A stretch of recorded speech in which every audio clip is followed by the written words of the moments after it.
Et c'est Lydia Guérouz. Bonjour Lydia. Bonjour Cécile. Bonjour Lydia. Comme chaque année, le 8 mars, nous célébrons la journée internationale des droits des femmes, chère Lydia. Oui, youpi, enfin, vous savez, on n'attend que cela quand on est une femme, on attend que le 8 mars parce que sinon, le reste de l'année, c'est pas pour nous. Et bon, vous avez bien compris, je suis pas une grande fan de cette journée, surtout qu'elle est souvent l'occasion pour des féministes forcément de gauche, car c'est bien connu, la défense de la cause des femmes n'est le fait que de femmes de gauche. Elles seules savent ce que sont les inégalités. Et je vais éviter de vous parler de la présidentielle et des tas de happenings qu'organise Caroline Dehaas et ses amis néo-féministes d'extrême gauche.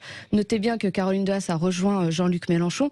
Je ne vous parlerai pas non plus de leur classement des candidats à la présidentielle. Évidemment, plus vous êtes à gauche, plus vous êtes féministe, plus vous déplacez sur la droite, plus vous êtes au mieux dans le féminisme washing comme Valérie Pécresse, Emmanuel Macron, au pire dans la misogynie. Donc Marine Le Pen, selon ce classement, elle qui est femme est donc misogyne. Oui, mais cette année, c'est sans doute particulier, Lydia, non ? Oui, cette année, la journée des droits des femmes prend une acuité particulière du fait de la guerre. Et je veux rendre hommage à travers ces quelques minutes d'antenne et mettre à l'honneur toutes ces femmes ukrainiennes qui combattent, toutes ces mères qui se retrouvent seules avec leurs enfants, qui fuient ou qui sont sous les bombes encore aujourd'hui, souvent sans nourriture, sans eau, qui vivent dans la peur du lendemain. Elles se battent, elles fournissent même un renfort logistique et d'approvisionnement aux soldats.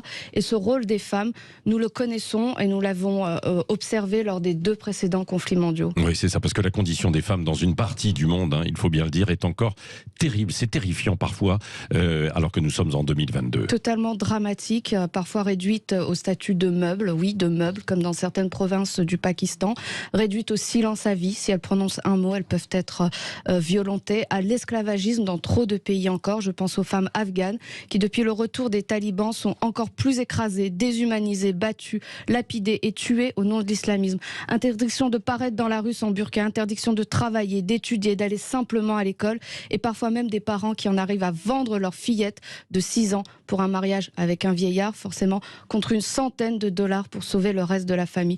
Je pense aux femmes yéménites également. Il y a quelques semaines, là-bas, un mannequin a été jeté en prison car elle avait été prise en photo sans voile.